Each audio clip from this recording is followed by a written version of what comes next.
해피 뉴 이어. 새해 복 많이 받으십시오. 하나님이 이 한 해 동안 우리의 삶을 통해서 하나님만이 하실 수 있는 새 일을 행하기를 원하시고 분명히 우리 삶 속에 그런 증거가 나타날 줄로 믿습니다. 새 일을 행하시는 게 하나님의 속성이거든요. 그래서 하나님을 닮은 우리도 계속해서 새로운 것을 이렇게 추구해 가는 것 같아요.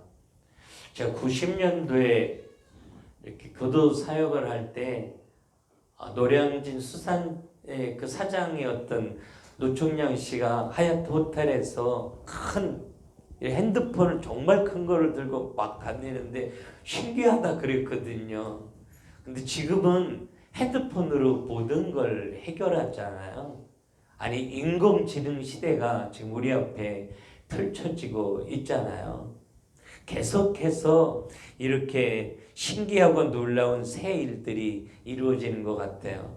창세기 1장 27절에 하나님이 사람을 지을 때 하나님의 형상을 따라 지었다 그렇게 이야기하고 있는데, 하나님의 속성이 제일 먼저 영성인 거죠. 그 다음에 두 번째는 그 누구보다도 거룩한 하나님이기 때문에 도덕성. 그 다음에 정말 중요한 게 창조성이에요. 그분 손 안에서 모든 게 다 만들어졌잖아요. 그래서 그 속성을 가지고 우리 삶 가운데 역사하셔서 우리가 꿈꾸지 못했던 일, 기대할 수 없었던 일들을 하나님의 손으로 만들어 주시면서 우리에게 보여주시고 많은 사람 살리는 일들을 하실 줄로 믿습니다. 그래서 하나님이 오늘 이사야 43장을 통해서 굉장히 어려운 시대에 있는 이스라엘 백성들에게 하신 이야기인데, 내가 너희들에게 새 일을 행할 거야 이렇게 약속하시는데, 사실 환경은 너무 어려웠기 때문에 새 일을 행하시겠다고 하는 이 하나님의 말씀이 성취되어질 확률이 별로 없었거든요. 그래서 하나님이 찾으시는 사람은 새 일을 행하시겠다고 약속하신 이 하나님의 언약을 붙잡는 자를 하나님이 찾으시고 그 삶 가운데 역사하여 주실 줄로 믿습니다. 여러분, 내 남편이 살아나고 가족이 살아나고 경제가 되어지고 내 영적 문제가 치유되어지고 회복되어지고 행복해지고 나를 만나는 자들이 살아나는 교회 속에 하나님의 놀라운 일들이 계속해서 펼쳐지는 이 새 일을 하나님이 행하시기를 원하시는데, 이 언약을 붙잡은 자를 통해서 하나님은 능력으로 역사해 주실 것입니다. 네, 우리가 중요한 거는 하나님이 우리의 삶을 통해서 새 일을 행하시겠다 이렇게 약속하시는데, 그러면 그 하나님이 누구냐라고 하는 거죠. 새 일을 행하실 하나님에 대해서 하나님 스스로 오늘 우리에게 분명하게 설명하고 있다라고 하는 것입니다. 새 일을 행하실 하나님을 분명히 알기에 이 하나님이라면 내 삶 속에 분명히 이 놀라운 일들을 이루실 거야, 이런 확신을 가지고 하나님의 약속을 붙잡고 기도하는 자들을 하나님이 찾으실 텐데, 그래서 새 일을 행하시는 하나님에 대해서 우리가 분명히 이 신년 예배를 드리면서 다시 한번 알기를 원하셔요. 오늘 성경에 이야기하고 있습니다. 그분은 창조자라고 이렇게 말씀하셔요. 창조라고 하는 것은 무에서 유를 만드는 것을 의미합니다. 사실은 인간이 무엇인가를 새롭게 발전시킨다고 하는 개념하고는 전혀 다른 거죠. 인간의 창조는 하나님이 만들고 하나님이 주신 것을 더욱 개발시키는 수준에 불과하지만 절대로 무에서 유를 만들 수는 없잖아요. 예수님이 누구냐? 그분이 창조의 하나님인 걸 알게 하시려고 물이 변화해 포도주가 되게 하셨잖아요. 이건 창조의 하나님만 하실 수 있는데, 사람의 몸을 입고 이 땅에 오셨지만 그분은 창조자야, 모든 걸 하실 수 있는 능력의 하나님이라고. 그래서 이 가나 혼인잔치 기적을 보여주면서 예수님의 공생애는 시작되어졌거든요. 우리 환경을 둘러봐도 내 자신을 내 눈으로 들여다봐도 예수 믿지 않는 내 남편 내 눈으로 봐도 안 될 것 같지만 가능성이 1%도 없어 보이지만 하나님이 내 가정을 통해서 내 삶을 통해서 새 일을 행하실 수 있는 이유는 그분이 무에서 유를 창조하시는 하나님이기 때문에 가능하다는 거예요. 그분이 하시면 다 되는 게 확실하다라고 하는 거죠. 그래서 내 힘으로는 할 수 있는 거 아무것도 없지만 하나님이 하시면 다 되는 줄로 믿고 그 창조의 하나님이 내 삶, 내 가정, 우리 교회 속에 분명히 새 일을 행하시기를 원하시는데 그분이 하시면 되는 줄로 믿고 하나님을 바라보는 이 믿음이 우리 안에 회복되어지기를 원해요. 명렬이가 가서 시카고 살려? 여러분 살릴 것 같습니까 여러분? 명렬히 보십시오. 영어를 잘하는 것도 아니잖아요. 미국에 대해서 잘하는 것도 아니잖아요. 내 힘으로는 할 수 없습니다 여러분. 내 열심 내 노력으로 안 되는 건 맞아요. 그래서 창조의 하나님이 저 안에 함께 계시는 거잖아요. 내가 아무것도 할 수 없을 때 창조의 능력으로 내 삶 속에 역사하시려고요. 저는 그 하나님 신뢰해요. 그래서 그 하나님이 일하실 것이 기대가 되어져요. 가슴이 설레요. 깜짝 놀랄 만한 하나님의 일들을 창조의 그 능력의 손으로 멋있게 이루시리라. 명렬히 만나는 사람들은 다 살아나리라. 그 땅에 복음 가진 그리스도의 제자가 세워지리라. 이 복음된 하나님의 말씀 잘 양육해서 보내면 하나님이 다 하시리라. 할렐루야. 이 약속을 붙잡는 한 사람을 하나님이 찾으셔서 새 일을 행하신다는 거죠. 오늘 우리가 내 인생 속에 새 일을 행하시는 하나님에 대해서 제일 먼저는 창조의 하나님이고 두 번째는 오늘 구속자다 이렇게 이야기합니다. 인간은 나면서부터 죄인이고 인간은 나면서부터 저주 속에 살게 돼 있어요. 인간은 우리가 뭔가 할 수 있는 것 같지만 아무것도 할 수 없는 연약한 인간임을 절실하게 고백할 수밖에 없는 그런 존재예요. 이게 창세기 3장의 결과예요. 하나님 없이도 행복하게 살 수 있다는 생각으로 하나님을 거절하고 하나님의 약속을 파괴하고 나 스스로 뭔가 행복을 만들어 보기 위해서 하나님을 떠난 인간의 결과예요. 고통과 저주, 실패, 상처 가운데 살다가 지옥 가는 거예요. 이게요. 어느 누구도 이 저주에서 빠져나올 수 없다고요. 그런 나 때문에 내 자녀들이 이름 모를 저주에 빠져 헤매이고 있는데 내가 도와줄 수 있는 게 아무것도 없어요. 나 스스로 이 저주 가운데서 빠져나올 수 없다고요. 이 실패 가운데서 빠져나올 수 없어요. 이 상처 가운데 빠져나올 수 없는 거예요. 근데 그 저주 가운데서 우리를 빠져나오게 하시니가 살아계신 하나님이시죠. 그분이 구속자예요. 죄와 사망과 저주 가운데서 끌려가는 내 인생을 그분이 사랑하셔서 그 멍에를 끌어주시고 그 가운데서 해방시켜 주셔서 하나님의 손에 붙들려 사랑받고 응답받고 세상 살리고 살다가 천국 가는 인생으로 바꾸어 주신 거예요. 우리는 운명 사주팔자도 해방되었잖아요. 손 없는 날 우리는 상관없이 사는 인생이잖아요.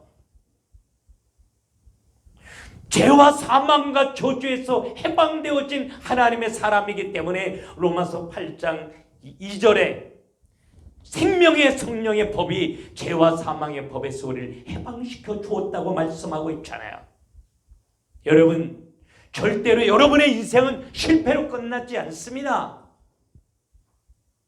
다 잃어버리고 다 무너진 것 같아도 여러분은 분명히 일어나요. 왜냐하면 저주 가운데서 해방되어진 구속되어진 하나님의 자녀이니까. 하나님이 새 일을 행하신다 그렇게 우리에게 약속하신 하나님이 창조주 하나님이고 나를 이 죄와 사망과 저주 가운데서 해방시켜준 구속의 하나님이라고 오늘 본문은 우리에게 가르쳐 주고 있는 거죠. 그래서 요한복음 19장 30절에 예수님이 다 끝내버렸다, 다 이루었다 이렇게 말씀하시고 있는 거죠. 죄와 저주, 지옥이 끝났다면 그러면 무엇만 남았냐? 그야말로 새 일만 남은 거죠. 하나님이 일하시는 새 일만 내 인생 속에 남아있다라고 하는 거예요. 승리의 새 일, 축복의 새 일이 내 인생 속에 남아있는 확신을 가지고 하나님 바라보고 살았으면 좋겠어요. 오늘 한 가지 더 이야기하는데 그분은 왕이다 이렇게 이야기합니다. 예수 그리스도를 영접하고 구원받은 내 안에 분명히 성령이 함께 계시기 때문에 조금만 성령 충만함을 받고 하나님의 음성을 듣고 하나님을 느끼면서 성령의 인도를 받고자 하면 그분이 내 인생 다 책임져 주셔요. 왕은 보호하고 다스리는 걸 의미하잖아요. 그분이 나의 왕으로 계시는 한은 그 어느 누구도 나를 무너뜨릴 수 없어요. 만왕의 왕이신 그 하나님이 내 안에 계셔서 나를 지키고 나를 보호하는 이상은 그 누구도 나를 지옥 가운데로 이끌어갈 수 없다고요. 나를 실패와 절망과 좌절 가운데 내 인생을 짓밟아버릴 수 없어요. 왕이신 하나님이 날 지키시니까. 그래서 다윗이 언제나 하나님을 부르면서 나의 왕, 나의 하나님이라고 부르잖아요. 그 왕이신 하나님이 나를 지키는 줄 알고 있었기 때문에 다윗은 절망 가운데서도 왕이신 하나님을 노래하고 살았잖아요. 여호와는 나를 지키시는 자라고 고백하면서 말해요. 여러분, 우리가 이 땅에 살면서 내 인생이 실패하고 고통과 좌절 가운데 헤매이고 사는 여러 가지 이유가 있지만 근본적으로는 내 인생을 파멸다운 대로 이끌어갈 수 있도록 영향력을 행사하는 어둠의 세력이 내 삶 속에 존재한다라고 하는 거예요. 이 어둠의 세력을 이길 수 있는 이는 만왕의 왕이신 예수 그리스도 한 분밖에는 없다는 거죠. 그래서 요한일서 3장 8절에 하나님의 아들이 세상에 오신 것은 마귀의 일을 멸하러 하심이라. 사도행전 10장 38절에 예수님이 오셔서 마귀에게 눌린 자를 고치셨다. 왜? 그분이 왕이니까. 우주 만물의 절대 주권을 가지고 다스리는 만왕의 왕, 그 예수 그리스도와 오늘 내 안에 함께 계셔서 우리를 통해서 새 일을 행하실 것을 기대하고 이 한 해를 출발했으면 좋겠어요. 하나님은 하실 것입니다. 그 하나님이 오늘 17절에 애굽의 군대를 그렇게 무너뜨렸다고 기록하고 있는 거예요. 이스라엘 백성들이 애굽에서 나올 때 애굽 군대가 셀 수 없는 모래알처럼 많은 군대가 추격해 왔지만 만왕의 왕이신 하나님의 손으로 그 애굽 군대를 한순간에 정리해 버렸잖아요. 그 만왕의 왕이신 하나님이 내가 네 삶 속의 역사에서 네가 기대할 수 없는 놀라운 일들을 내가 만들어 놓을 거야. 가정에서, 경제에서, 영적인 환경 속에서 하나님은 분명히 일하실 줄로 믿습니다.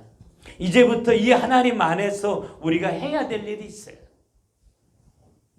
나에게 함께 계셔 새 일을 행하기를 꿈꾸시는 하나님이 창조의 하나님이고 나를 죄와 사망과 저주 가운데서 구속해 주신 하나님, 만왕의 왕이신 하나님이 믿어진다면 그 하나님이 새 일을 행하실 것이 기대가 되어진다면 네가 해야 될 거 있는데 이전 일을 기억하지 말며 옛적 일을 생각하지 말아라.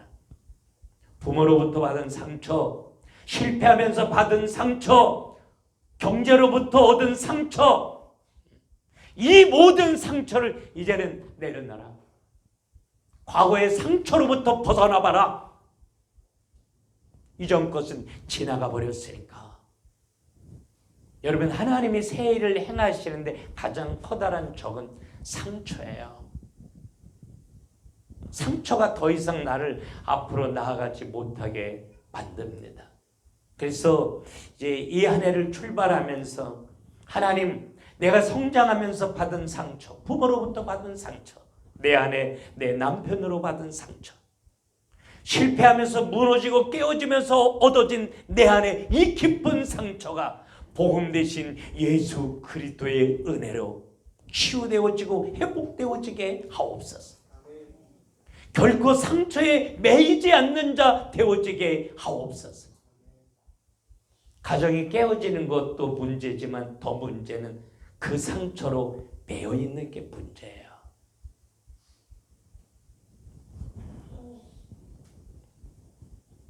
그리스도께서 이 모든 것을 다 용서하시고 해방시켜 주신 줄로 믿고, 그런 상처투성인 나를 택하고 부르셔서 하나님은 최고의 것을 나를 위하여 준비해 놓으신 줄로 믿고, 뒤돌아보지 말고 예수 바라보고 일어나라. 그래야 하나님이 새 일을 행하신다는 것입니다. 두 번째는 어떠한 경우에도 지금 현실에 속지 말아야 된다는 거예요. 하나님이 새 일을 행하시기에는 내 현실이 너무 안 되는 거예요. 경제 하나님이 하시면 얼마나 하겠는가? 계산이 안 되는 거예요. 하나님이 꿈꾸는 그런 일들이 내 삶을 통해서 이루어지기에는 나 자신이 너무 초라하고 너무 역부족인 거예요. 그래서 우리는 스스로 포기하고 좌절할 때가 너무 많이 있거든요. 근데 하나님이 우리에게 원하시는 건 현실에 속지 마. 너 스스로 안 된다고 생각하지. 너 못한다고 생각하지. 가진 거 없으니까 너 그거밖에 못할 거라고 생각하지. 너 내가 누구라고 말했어? 내가 창조의 하나님이라잖아. 내가 만왕의 왕이라고 그랬잖아. 창조의 능력으로 내가 광야의 길을 내고 사막의 강을 낼 거니까 내 손으로 하면 다 되는 거 믿고 따라와 주면 안 되냐고. 여러분, 환경에 속지 아니하고 내가 할 수 있는 거 아무것도 없기에 하나님이 일하실 줄로 믿고, 근데 그분이 하시면 생각지도 못하는 놀라운 일들이 펼쳐지게 될 줄로 믿고 하나님 바라봤으면 좋겠어요.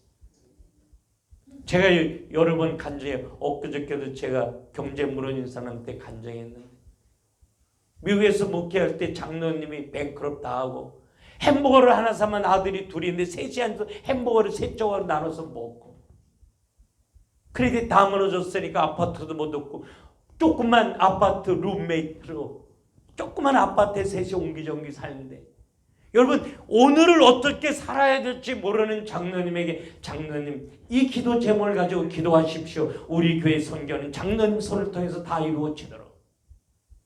근데 그 장로님이 그걸 붙잡는 거 있죠.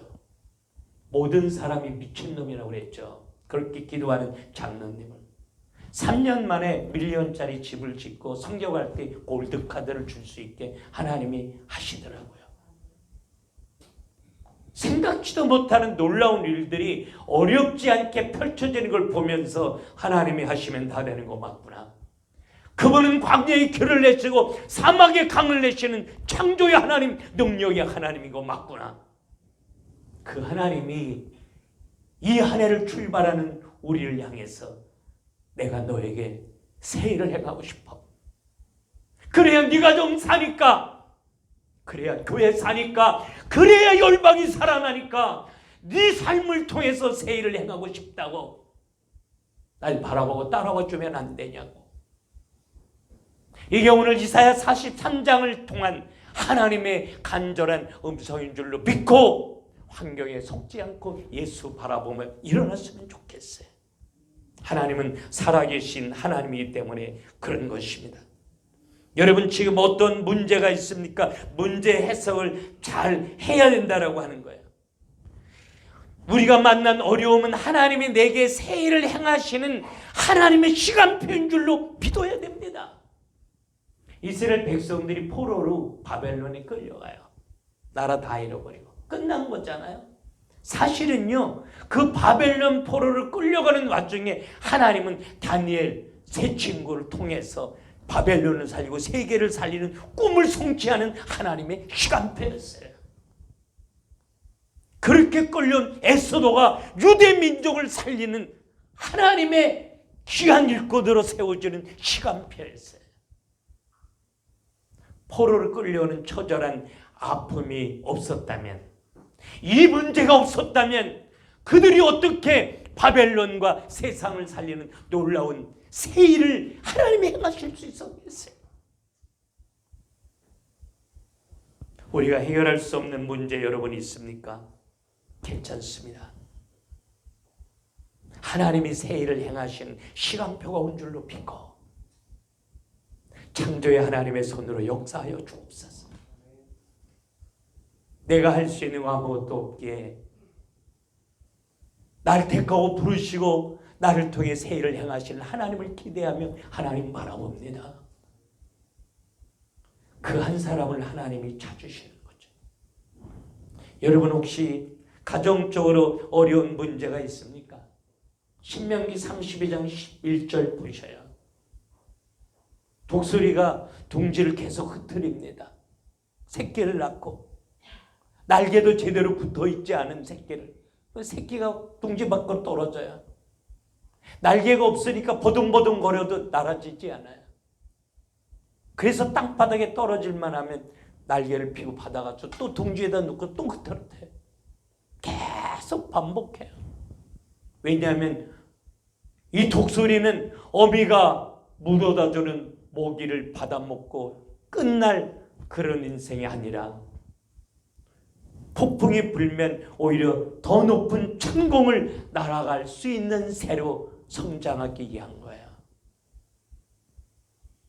혹시 예수 믿고 구원받은 우리 가정적으로 어려움이 있다면, 독수리가 높은 천공을 올라가며 이 세상을 바라봤던 것처럼 열방을 살리기 위한 하나님의 놀라운 꿈과 계획이 우리 가정에 있는 줄로 믿고, 하나님 올해는 새 일을 행하시옵소서. 하나님이 하나님 되신 증거가 우리 가정을 통하여 나타나게 하옵소서. 하나님이 일하실 걸 내가 기대합니다. 감사로 기도하며 찬양하는 한 사람 찾으시고 하나님은 역사하여 주실 줄로 믿습니다. 이제 미래를 구체적으로 붙잡고 준비하고 이유 있는 도전이 우리에게 필요한데, 나를 축복하시는 이유가 분명히 있습니다. 오늘 분명히 하나님이 우리에게 이야기하고 있는데 21절에 이 백성은 내가 나를 위해 지었나니 나의 찬송을 부르게 하려 함입니다. 세상을 노래하지 않고 하나님을 노래하고, 세상을 말하지 않고 하나님을 말하는 자로 나를 바꾸어 나 한 사람을 통해서 가정과 열방이 살아나기를 꿈꾸는 하나님의 간절한 소원이 내게 있기에 하나님 우리를 통해서 새 일을 행하고 싶어 하셔요. 19절에 보니까 하나님이 보라고 그랬습니다. 보라고. 없는 걸 보라고 하지는 않잖아요. 분명히 내가 새 일을 행할 것이니까 한번 봐라. 어떻게 하나. 이걸 믿음으로 바라보는 자를 하나님이 찾으셔요. 어제 우리 우혁 집사 설명회 하는 거 내가 이렇게 댓글 달아놓은 거 보니까 너무 잘했더라고요. 기대가 사실 되어졌어요. 하나님이 하실 거다. 놀라운 일 하나님이 하실 거다. 사람의 노력으로 되어지는 건 절대 아닙니다. 내가 할 수 없기에 하나님이 하셔야만 된다고 고백하는 자를 찾으시고 하나님은 일하셔요. 서론도 시작하지 않았습니다. 하나님이 놀라운 일들을 분명히 일으키실 것입니다. 우리 한 가정 한 가정을 통해서. 하나님 살아계십니다. 하나님이 하시면 정말 다 돼요. 그 하나님이 일하시는 결론을 바라볼 수 있기를 바랍니다. 말씀을 붙잡고 미리 되어질 일을 보는 것을 믿음이라고 우리 말하는 거예요. 히브리서 11장 1절 2절에 그랬잖아요. 그래서 분명히 보는 사람은 자기를 준비하게 돼 있습니다. 미리 내다보고 미리 준비하는 사람을 우리 엘리트다 이렇게 말하거든요. 실력, 건강, 믿음, 경제 작은 것에부터 우리가 준비하고 하나님을 기대했으면 좋겠어요.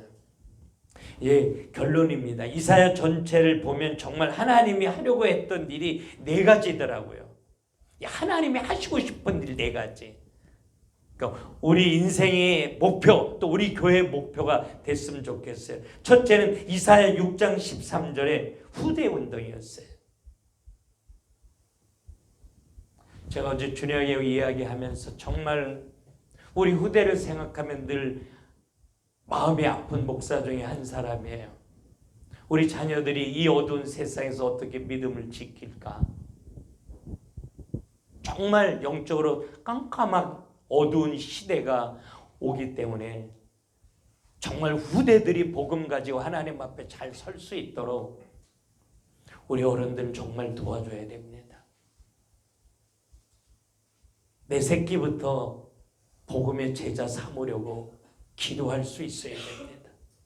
그래서 우리 교회에 후대 운동이 일어났으면 좋겠어요. 두 번째는 이사야 7장 14절에 그리스도 회복의 운동이에요. 지금 예수 그리스도 점점 희미해지잖아요. 예수 아니고 다른 거 믿어도 천국 간다잖아요. 예수 그리스도의 이름이 땅에 떨어지는 이 엄청나게 무서운 시대에 예수 그리스도가 누군지 분명히 알고 그리고 사랑한다고 고백하고 예수 그리스도를 알기에 행복하다고 하나님 앞에 노래할 수 있는 그리스도의 회복 운동이 올해 우리에게 일어났으면 좋겠어요. 아니 우리 교회 속에 이 그리스도의 회복 운동이 계속해서 일어나기를 원합니다. 세 번째는 이사야 60장에 일어나 빛을 발하라 그랬잖아요. 일어나 현장 살리는 운동이요. 복음을 가르치고 열심히 양육해도 현장에 맥없이 무너질 때 얼마나 마음이 아픈지 몰라요. 하나님이 우리를 통해서 하시고 싶은 거 정말 네가 예수 안다면 네가 서 있는 그 현장에 복음의 영향력을 주고 현장을 살리는 자 되어봐라. 너는 할 수 있다. 네가 하는 게 아니라 네 안에 하나님의 영광이 임했으니까 그 하나님의 은혜로 하나님의 능력으로 현장 살리는 꿈이 우리에게 있었으면 좋겠어요. 마지막 네 번째는 이사야 62장에 만민을 위해 깃발을 드는 운동이요.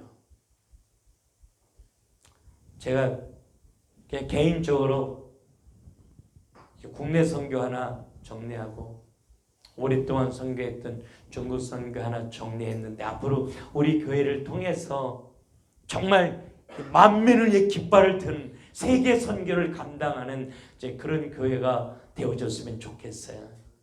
그래서 한국에 와 있는 타국의 엘리트들이 우리 교회에 와서 훈련되어지고 그들이 본국으로 파송되어지는 걸 꿈꾸고 기도하고 있는데 우리들이 잘 양육되어지고 준비되어져서 이 일을 감당했으면 좋겠습니다. 만민을 위해 깃발을 드는 교회요. 아니 만민을 위해 깃발을 드는 내 인생이 하나님 앞에 비춰진다면 하나님은 하나님의 손으로 다 도우실 거 아니에요. 하나님이 다 하실 거잖아요. 하나님이 정말 하시고 싶었던 이 4가지 후대 운동, 예수 그리스도의 회복 운동, 현장을 살리는 운동, 만민을 위해 깃발을 드는 이 운동이 하나님 내 인생, 내 가정 그리고 우리 교회 속에 일어나게 하옵소서. 그렇게 소원하며 꿈꾸는 저와 여러분 될 수 있기를 주님의 이름으로 축원합니다. 기도합시다. 하나님 감사합니다.